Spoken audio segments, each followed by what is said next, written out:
Question है which term of the AP 24, 21, 18, 15 is the first negative term.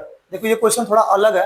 अब तक हम लोग जो कर रहे थे क्वेश्चन उसमें नॉर्मल देता था और एक सीरीज दे करके जिस टर्म की वैल्यू पूछता था या टर्म पूछता था, बट इसमें इन्होंने क्या पूछा है, पहली चीज तो ये कि जब भी आपसे फर्स्ट निगेटिव टर्म पूछेगा तो हमेशा जो उसकी सीरीज होगी क्या होगी, घटते क्रम में जाएगी। घटती जब जाएगी तभी तो फर्स्ट निगेटिव टर्म कोई ना कोई मिलेगा।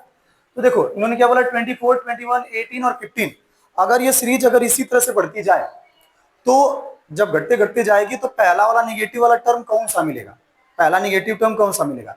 अब देखो ये पॉसिबिलिटी इस तरह के क्वेश्चन, छोटे क्वेश्चन में तो है कि आप ये कर सकते हो कि ऐसे मतलब एक एक जैसे इसकी सीरीज को घटाते जाए फिर पहला वाला पानी, लेकिन ये हर जगह तो पॉसिबल है। अगर बड़ी सीरीज आ गई तो प्रॉब्लम हो जाएगा। तो देखो पहली चीज तो ये जान लो कि अगर ऐसे इसको प्रिसीडिंग करते जाए तो फर्स्ट निगेटिव टर्म जो आएगा वो वैल्यू जो फर्स्ट निगेटिव टर्म की आएगी वो किसकी वैल्यू होगी, एन या टी एन जिसकी भी होगी वही बोलोगे ना। मतलब टर्म नहीं पूछ रहा, वो पूछ रहा है कि फर्स्ट निगेटिव टर्म क्या है।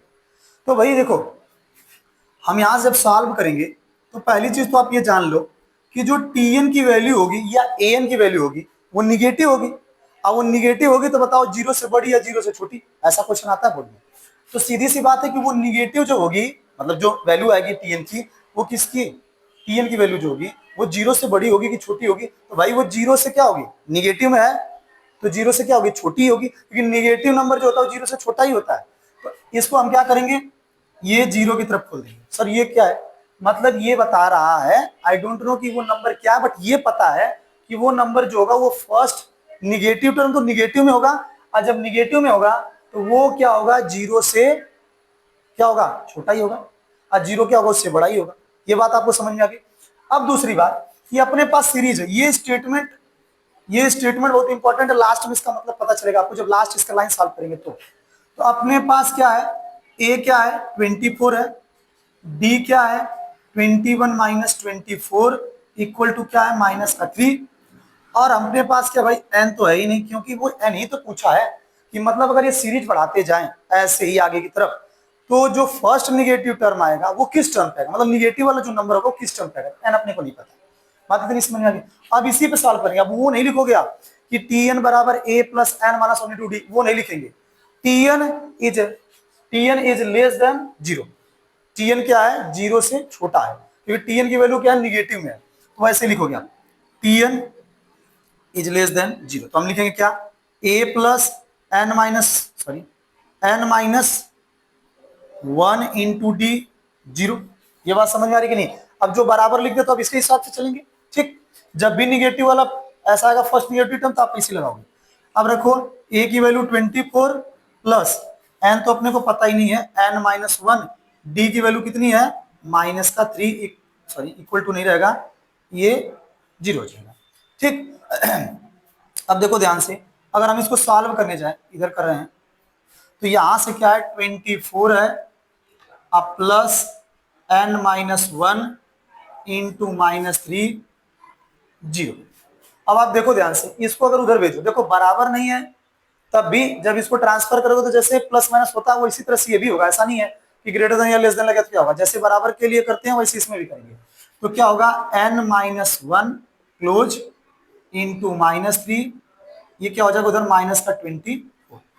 अभी क्या होगा एन माइनस 1, अब यहां से क्या होगा माइनस 24 अपान क्या माइनस 3, कट गया 3 8 जा, समझ में आई बात। एन माइनस 1 क्या होगा, ये 8 होगा, एन माइनस 1 अब भेज दे रहे हैं एन माइनस 1 बार। अब इसको जब उधर ट्रांसफर करें तो एन बराबर क्या होगा, बराबर नहीं लेस देन 8 माइनस 1 है तो क्या हो जाएगा प्लस 1। बात समझ में आ रही है। तो एन बराबर एन इज लेस देन 9, मतलब क्या है कि एन की वैल्यू जो होगी वो 9 से बड़ी होनी चाहिए, मतलब एन क्या है बड़ी होनी चाहिए 9 से। तो एक बार दिमाग में बिठा लेना कि ये बड़ी है, ये नहीं चाहिए अपने को, इससे बड़ी होनी चाहिए। तो जब भी इस क्वेश्चन को लगाओ तो ये बड़ी होगी तो क्या करोगे, एक एक्स्ट्रा लोगे, एक ज्यादा लोगे, ज्यादा नहीं ज्यादा लोगे, एक ज्यादा लोगे तो क्या होगा एन बराबर जो होगा आपका 10 होगा। बराबर के लिए लिख रहा हूं, यहाँ ग्रेटर देन की बात नहीं कर रहा हूं, यहाँ पे क्या होगा, यहाँ पे ये 10 होगा। क्यों 10 होगा, क्योंकि इससे बड़ी चाहिए, 9 क्या है इससे बड़ा है। तो यहां से क्या हो जाएगा, तो छूटने ग्रेटर देन लेस देन में कुछ सही है ना, यहाँ से। तो ये क्या हो गया हमारा, जब भी फर्स्ट निगेटिव टर्म की बात करेगा तो इस तरह से लगाएंगे। बात समझ में आ गया? इनकी वैल्यू कितनी आई है 13 में, 3n ग्रेटर देन 27, n की वैल्यू कुछ हम लोग मिस्टेक करेंगे, ग्रेटर देन में सही है 24, ये हो गया हमारा, सॉल्व कर देंगे तो 27 3n, यहाँ से मिस्टेक हो रहा है क्या सॉल्व करने के बाद? एक बार यहाँ से इसको फिर से करते हैं। n की वैल्यू ग्रेटर देन की उधर जा रही है, चलो एक बार फिर से देखो, यहाँ पे क्या है 24 प्लस n माइनस 1 इंटू -3, ये क्या है, यहाँ पे n की वैल्यू ये बड़ा इधर, ठीक है। तो 24 minus 3n minus minus plus हो जाएगा 3, ये 0, तो 24 और 3 27, हाँ यहीं पे थोड़ा सा मिस्टेक हो रहा था, सही है, क्योंकि वो जो लास्ट लाइन आ रही थी वो ग्रेटर देन का उसका जो फेस था वो उल्टा आ रहा था। तो यहां से क्या होगा -3n, ये 0, ये जब उधर जाएगा तो 27, ये क्या हो जाएगा 3n, तो ये क्या हो जाएगा ग्रेटर देन इधर है, ये 3 इधर आएगा तो 27/3, यहाँ पे n, तो ये 9 आएगा, उल्टा हो रहा था, सही है, कोई दिक्कत। अब यहां से क्या आया कि 9 जो आया है, 9 जो आया है वो क्या है, 9 जो है वो जो वैल्यू आया है n उससे बड़ा चाहिए, क्योंकि n की तरफ फेस प्लान उसमें थोड़ा सा मिस्टेक हो गया था, हम लोग उसको उल्टा ले लिए थे, तो ये इससे बड़ा है, तो हमें n की वैल्यू 9 से बड़ी चाहिए, ठीक है। तो 9 से जब बड़ी लेंगे तो ऐसा नहीं कि कुछ भी ले सकते हैं, 9 से बड़ी एक एक्स्ट्रा जाएंगे, तो n की वैल्यू जो आप लोगे वो क्या लोगे 10 लोगे। अब समझे बराबर, थोड़ा सा वहां पे कंफ्यूजन हो गया, ठीक, कोई दिक्कत नहीं। तो ये रहेगा ऐसे, जब भी आपको फर्स्ट निगेटिव टर्म वाला क्वेश्चन पूछेगा तो इसमें लगाना, थोड़ा सा इसमें ध्यान देना, ये ग्रेटर देन लेस देन, ठीक है, नहीं तो फिर कंफ्यूजन होगा तो उल्टा नहीं लगा। लास्ट लाइन में जो आ रहा था हम लोग का क्या हो रहा था, एन की तरफ नहीं था, ये ऐसे हो जा रहा था 9, तो आप ऐसे सोचो वहां भी जो आ रहा था ये ऑलरेडी 9 बड़ा ही दिखा रहे हैं, तो एन की वैल्यू तो ऑलरेडी 9 से बड़ी दिख रही है, 9 क्या है बड़ी है एन से, तो ये गलत हो जा रहा था, एन की तरफ खुला रहेगा मुंह, मतलब एन इज ग्रेटर देन 9, मतलब क्या एन की वैल्यू जो हमें चाहिए वो 9 से बड़ी होनी चाहिए, इसीलिए उसमें कंफ्यूजन हो रहा था। ये क्या होगा 10 होगा। अब 10 अगर आपको क्रॉस चेक करना है तो एन की वैल्यू 10 रख के जब आप सॉल्व करोगे तो आपको पता चल जाएगा कौन सा निगेटिव वैल्यू है, ठीक है। उन्होंने बस टर्म ही हमसे पूछा था इस क्वेश्चन में, हाँ बस इसमें टर्म ही पूछा था, तो 10th टर्म जो होगा इस सीरीज का वो हमें फर्स्ट निगेटिव टर्म देगा। बस समझ में आ गया, इस तरह से इस क्वेश्चन को लगाएंगे। अब चलते हैं अगले क्वेश्चन, ठीक, तो ये अलग पैटर्न का क्वेश्चन था, इसको ध्यान से देख लेना आप लोग। अब अगले क्वेश्चन पे चलते हैं, क्या कह रहा है इसमें। अगले क्वेश्चन में क्या कह रहा है, देखो आपसे नेक्स्ट क्वेश्चन में कह रहा है कि for what value of n, ये देखो फिर डबल डबल आपको दिया है क्या सीरीज, और दोनों सीरीज, पहले क्वेश्चन में क्या बोल रहा है कि अगर हम दो सीरीज दिए हैं और दोनों सीरीज के लिए क्या बोल रहा है कि दोनों सीरीज के लिए एन की क्या वैल्यू होगी, दोनों सीरीज के लिए एन की क्या वैल्यू होगी कि दोनों क्या हो जाए आपस में इक्वल। पूरा पढ़ता हूं, for what value of n, n की क्या वैल्यू होगी, आर द nth टर्म, अगर nth टर्म तक जाएं, आप the following APs the same, मतलब इसकी एपी जो होगी वो क्या हो जाए सेम हो जाए, मतलब दो सीरीज दिया है क्वेश्चन में। ये क्वेश्चन नंबर 14 है, क्या कह रहा है कि for what value, for what value, for what value of n are the nth term, n are the nth terms of the following APs, the same। अब कौन कौन सी एपी है, पहला 13 19 25, 13 19 25 एंड क्या है 69 है, 68 है, 67, 69 68 और क्या है 67 डैश डैश डैश, यहाँ पे भी है डैश। आगे क्या कर रहा है, question mark, also find this term, find this term. पहले क्वेश्चन को समझो, क्या कर रहा है कि हमारे पास दो सीरीज दी गई है, एक ये एक ये, तो n की वैल्यू इन दोनों के लिए क्या किया जाए कि दोनों n की वैल्यू क्या होगी कि ये दोनों के लिए जो AP होगा वो सेम ही होगा। समझ में आई बात की नहीं, सेम सेम होगा। तो देखो जब ऐसा क्वेश्चन आया तो पहली बात तो दोनों का nth टर्म निकालेंगे, दोनों n के फॉर्म में आ जाएगा। आज सेम बोला है तो दोनों का nth टर्म निकाल के दोनों की वैल्यू क्या कर देंगे, एक दूसरे के सामने लिख देंगे। और जब सामने लिख देंगे तो ट्रांसफर करके किसकी वैल्यू निकाल देंगे, n की वैल्यू निकाल देंगे। नहीं समझ में आएगा। पहले फर्स्ट वाली सीरीज उठाओ, a पता है d पता है, nth टर्म निकालो तो an बराबर a plus n minus one into D. ठीक, अब बस ध्यान देना कि जो d होता है ना वो क्या करेंगे हम लोग अलग अलग करेंगे, मतलब सिंबल जो लेंगे अलग अलग। सिंबल कौन सा, जैसे एक बार ले रहे हो tn ही मान लो लिख रहे हो, तो एक बार tn ले रहे हो तो tn, तो कैपिटल tn ले लो, और एक बार स्मॉल tn। सर क्यों, पता तो चले ना दो अलग अलग हम सीरीज ले रहे हैं, या an लिख रहे हो तो मान लो अगर मैं सॉल्व करूं तो यहां से क्या लिखूंगा, सॉल्व करूंगा तो कि फॉर 13, 19, 25 इसके लिए, तो यहाँ पे a बराबर क्या होगा 13, d बराबर क्या होगा 19 माइनस 13 इक्वल टू कितना 6। समझ में आई बात। तो देखो यहाँ पे अगर ए डी ले रहे हो, क्योंकि अलग अलग लेने का मतलब क्या है भाई, अब ऐसा तो नहीं कि सेम सेम वैल्यू भी है, ए जितना उतना इसमें भी ए है, तो अलग अलग है तो अलग अलग मानेंगे भी ना। अब जैसे यहाँ पे ए ले रहे हो स्मॉल तो वहां कैपिटल ए ले लो, यहाँ स्मॉल ले रहे हो डी तो वहां कैपिटल डी ले लो, अगर यहाँ पे ए एन ले रहे हो तो वहां पे कैपिटल ए एन ले लो। एन नहीं चेंज करेंगे, एन तो एन ही है, एन टर्म तो अपने चाहिए। तो यहाँ से क्या करेंगे, ए एन में लेके चलो, ए एन बराबर ए plus N minus one into D. अब ये फर्स्ट वाले के लिए मैंने लिखा ना for this equation this series, तो ए एन अपने पास क्या है, ए 13 प्लस एन अपने को नहीं पता माइनस वन इंटू डी कितना है 6, क्या होगा 13 प्लस 6 एन माइनस 6, तो 13 में से 6 जाएगा 7 प्लस 6 एन, ये आपका ए एन बराबर आया।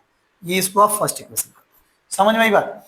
फिर अब दूसरे वाले के लिए फॉर 69, 68, 67, तो यहां पे अब कैपिटल ए लो, क्योंकि दूसरी सीरीज है तो दूसरे के लिए हम लोग ऐसे ले, ए बराबर 69 और बी बराबर कितना 68 माइनस 69 मीन्स माइनस वन।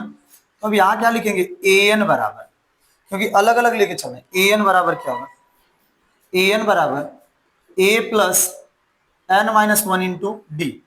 ए कितना यहाँ के लिए है 69 plus N minus one into D की जगह क्या है माइनस वन, तो 69 यहाँ पे इंटर कराएंगे तो माइनस का एन और प्लस का वन, तो क्या हो जाएगा 68, ये जब अंदर आएगा तो माइनस का एन और माइनस माइनस प्लस का वन, तो यहाँ पे क्या हो जाएगा 70 हो जाएगा, 70 माइनस एन, ये कैपिटल ए एन बराबर हो गया।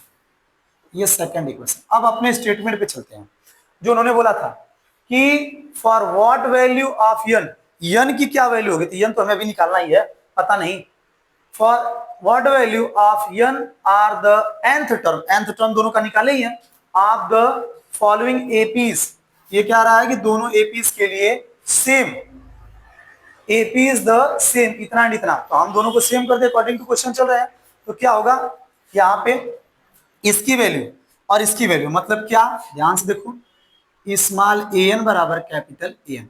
अब इन दोनों की वैल्यू को सेम कर दो और ट्रांसफर करके एन की वैल्यू, क्योंकि दोनों को कंबाइंड लेके चला ना, दोनों की वैल्यू आपस बराबर कर दिया, इसकी जो वैल्यू आएगी इन दोनों की हेल्प से वो एन को दोनों तरफ क्या करेगी सेटिस्फाई करेगी। अभी देखिए तो देखो यहाँ पे क्या होगा, ए एन के अपने पास 7, 7 plus 6 n, 7 plus 6 n equal to 70 minus n, तो 7 minus 70 equal to minus N minus 6 n, क्या होगा माइनस का 7 घटे कितना बचेगा 63 इक्वल टू माइनस का 7 एन, माइनस से माइनस कैंसिल आउट हो गया, एन बराबर 63 अपान 7, 7 9 जा 63, एन की वैल्यू कितनी हो गई 9 हो गई। अब एन की वैल्यू जो है वो 9 है, वो वही एन की वैल्यू जो है इन दोनों एपीस को क्या करेगा सेटिस्फाई करेगा दोनों वैल्यू को। अब यहाँ पे अगर रखो, रख कर चेक करना चाहो तो क्या हो जाएगा, एन की इसमें मल्टीप्लाई करके इसकी वैल्यू निकाल दो, ए एन आ जाएगा, ए 9 निकालना है और यहाँ पे इसके लिए निकाल दो तो दोनों की वैल्यू आ जाएगी। बस समझ में आया कि नहीं है, ए एन इसके लिए और इसके लिए, इन्होंने हम लोगों से क्या पूछा है, बस वैल्यू निकालना था, इसमें नहीं रखा भी है। तो एक बार हम लोग किसके लिए रखेंगे, इसके लिए और इसके लिए, एन की वैल्यू आ गई तो इसमें रख के निकाल देंगे। बट यहां तक जाना है, मतलब एन की वैल्यू जो होगी ना एन की वैल्यू दोनों को आपस में इक्वल करने के लिए क्या करेंगे हम, 9 रखेंगे तो आएगा। ये रहा, यहाँ से थोड़ा सा क्वेश्चन क्या क्या था, घुमाया था। इन दोनों वैल्यू को हम लोग क्या करेंगे, जब nth टर्म निकालेंगे तो आपस में बराबर कर देंगे, तो जो n की वैल्यू आएगी वही वैल्यू क्या करेगी, दोनों के एपीज को क्या करेगी, सेम कर देगी। बस समझ में आया, ये भी ठीक क्वेश्चन था। ठीक, अब चलते हैं अगले क्वेश्चन पे। अगला क्वेश्चन देखिए क्या कर रहा है, देखो क्वेश्चन नंबर 15 क्या कर रहा है। ये क्वेश्चन आपका देखिए, ये जो अभी हम लोग लगा रहे थे 2006 कंपार्टमेंट और 2011 दो बार आया है। 2006 कंपार्टमेंट में आया है और 2011 में आया, ये बोर्ड में दो बार आया हुआ क्वेश्चन है। ठीक है, और उसके पहले जो हम लोग लगाए थे उसमें तो नहीं दिखा रहा निगेटिव टर्म का। अब अगला क्वेश्चन देखते हैं क्या कह रहा है। अगला क्वेश्चन नंबर 15 है। देखो ऐसे क्वेश्चन हम लोग किए हैं, बस यहाँ पे उतने टाइम्स बोल दिया है कि 7 टाइम्स और 11 टाइम्स, कुछ है नहीं ज्यादा क्वेश्चन। आओ देखते हैं क्या कर रहे हैं। क्वेश्चन नंबर 15, देखो क्वेश्चन नंबर 15 में आपसे क्या करा, मैं पहले पढ़ दूं। कह रहा if 7 times the 7th term, मतलब अब तो अब सिखा दिया हो ना, 7th टर्म लिखना है तो क्या लिखोगे, T7 या A7, और उसको अगर लिखना होगा पूरा साल भर क्या लिखोगे, A+6D। अगर 11th टर्म लिखना होगा तो क्या लिखोगे, A+10D। अब तो बात समझ में आ गई, बट स्टेटमेंट जो उन्होंने बोला उसके हिसाब से हम सेट करेंगे। पहले पहले क्वेश्चन पूरा देखो आप। कह रहा है कि if 7 times the 7th term, अगर 7 टाइम्स कर दिया जाए 7th टर्म का of n AP is equal to, वो उसके बराबर है किसके, 11th time the 11th term, what will be 18th term. अच्छा बताओ, ऐसा क्वेश्चन हम लोग किए ना कि मतलब हमें दो पीछे देता था, ऐसे नहीं था 11 टाइम्स और 7 टाइम्स, बट ऐसे दो इक्वेशन दिया था, दोनों इक्वेशन को लिखते थे, फिर दोनों को सॉल्व किए, फिर ए और डी निकाले, जितने टर्म्स का पूछा उसको निकाले। वैसा कुछ है, बस थोड़ा सा रोटेट किया है। तो इन्होंने क्या बोला है कि if 7 times the 15th question है ये आपका, if 7 times the, if 7 times the seventh term, seventh term of an AP is equal to the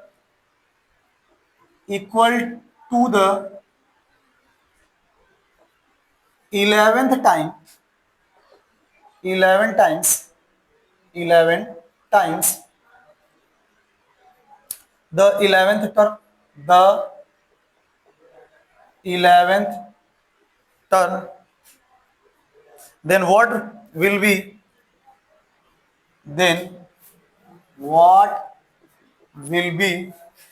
its 18th, ये पूछा, ये क्वेश्चन हम लोगों से पूछा है कि अगर किसी सीरीज के 7th टर्म को 7 टाइम्स कर दें तो उसकी एपी इक्वल होगी किसी सीरीज के 11th टर्म, उसी के 11th टर्म के 11 टाइम्स के। तो बताओ कि उसका तब 18th टर्म क्या होगा। चलो सॉल्व करते हैं। क्वेश्चन में जो बोला क्या क्या उसी को लिखते हैं। क्या बोला है, 7 टाइम्स किसका, T7 का, या A7 भी लिख सकते हो, T7 लिखो। ये इक्वल किसके है, 11 टाइम्स किसका, T11 का। तो पहले इसको सॉल्व करते हैं। 7 को बाहर ही रहने दो, तो इसको लिखना जान गए हो, A+6D equal to 11 into A+10D।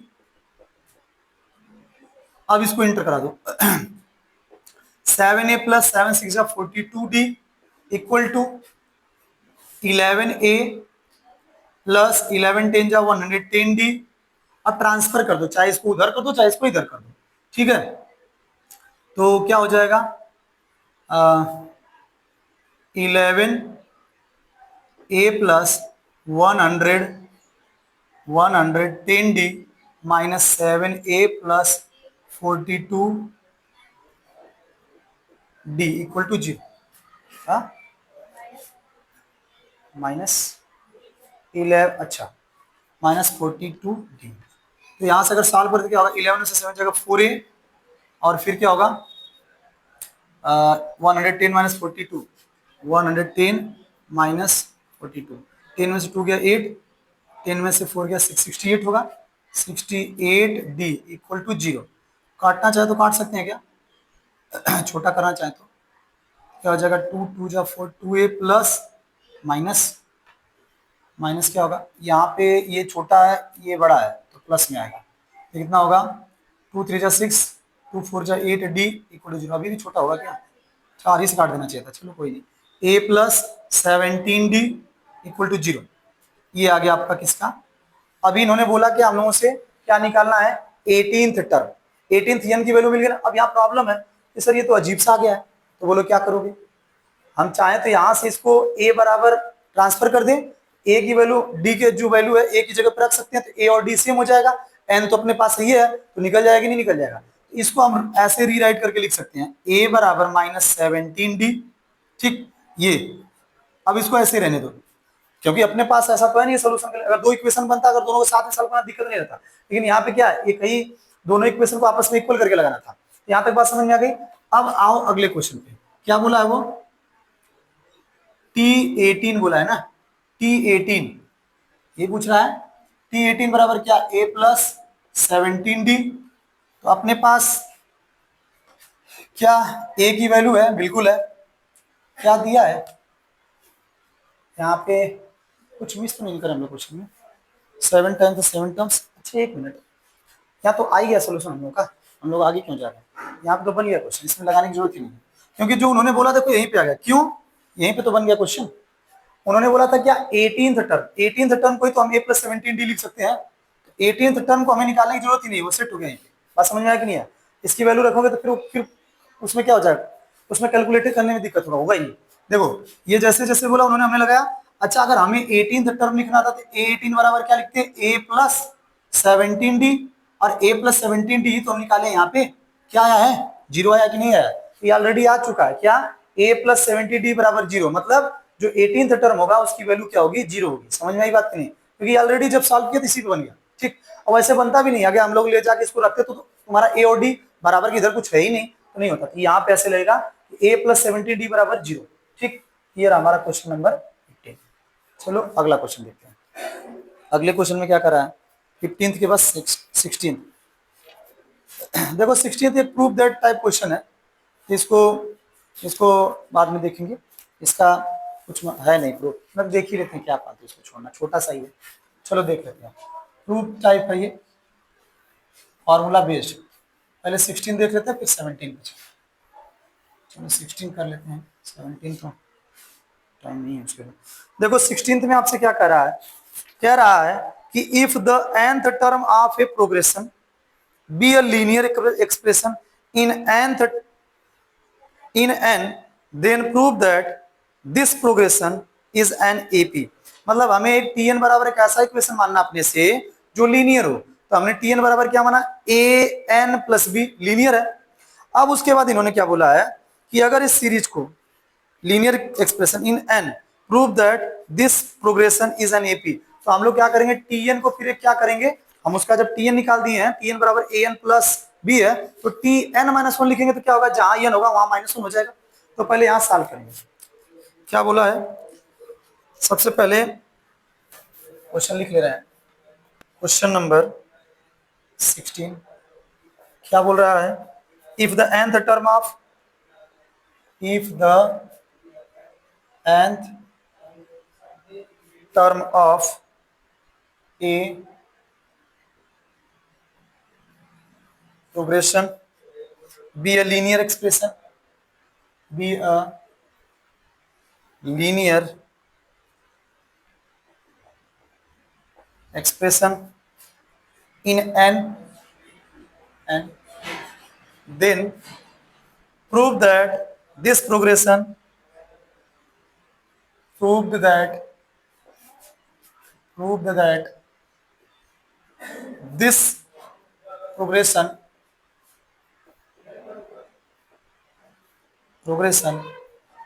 is an AP। ये सॉल्व करते हैं, तो पहले हम इसको क्या करेंगे, लेट करेंगे। इन्होंने जो बोला ना कि पहले एक लीनियर इक्वेशन, तो हम लेट करेंगे कि अगर एक लीनियर इक्वेशन को हम लेट करेंगे तो Tn के बराबर ही करेंगे, तो हम लेट कर लिए, let be a linear equation Tn बराबर an प्लस बी। अगर ये an प्लस बी है अब आप लोग बताओ, अगर मैं टी एन माइनस वन लिख दूं तो क्या हो जाएगा, बोलो। अगर टी एन बराबर ए एन प्लस बी है तो टी एन माइनस वन होगा, तो जहां एन होगा वहां पे भी माइनस हो जाएगा, तो क्या होगा, ए ब्रैकेट में एन माइनस वन अब प्लस बी। अब कुछ करना नहीं है, ये जो दोनों इक्वेशन बने हैं फर्स्ट और सेकंड, फर्स्ट इक्वेशन को सेकंड इक्वेशन, फर्स्ट इक्वेशन में से सेकंड इक्वेशन को क्या कर दो, सेपरेट कर दो, वैल्यू आ गई। तो टी एन, क्यों, क्योंकि भाई दो दो जो हम लोग क्या करते थे, एपी निकालने के लिए क्या करते थे, जब दो टर्म बने रहते थे तो दोनों दो टर्म को हम लोग क्या करते थे, पहले आगे वाले टर्म में से प्रीसीडिंग वाले टर्म को क्या करते थे, सेपरेट करते थे। तो टी एन बरा टी एन माइनस वन। तो अगर मान लो second term minus first term हम कर दें तो क्या आएगा, second term minus first term कर दे तो क्या कॉमन डिफरेंस निकलता था कि नहीं। इन्होंने क्या बोला है कि ये एपी में होगा, तो यहाँ से वैल्यू क्या आएगी, अपने पास टी एन की वैल्यू क्या है, ए एन प्लस बी। अब यहाँ पे क्या है माइनस, अगर चाहो तो इसको एक लाइन और सॉल्व कर लो और बेटर रहेगा। यहाँ पे क्या होगा, A N minus A plus B होगा ना, A N minus A plus B. यहाँ पे जब माइनस होगा तो ब्रैकेट में तो A N minus A plus B, तो क्या हो जाएगा, A N plus B minus A N plus A minus B, B से बी कैंसिल आउट, ए, तो यहाँ पे क्या बचा, ए बचा, ये इसका आंसर होगा।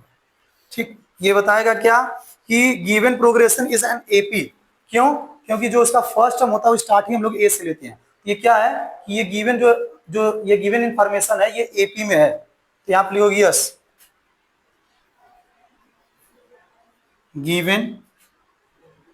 गिवन एक्सप्रेशन, इसमें है एक्सप्रेशन इज एन एपी। ये इस तरह से लगेगा। अगली वाली क्लास में हम लोग करेंगे अगले वाले क्वेश्चन से, क्वेश्चन नंबर 17 से आगे वाली क्लास में।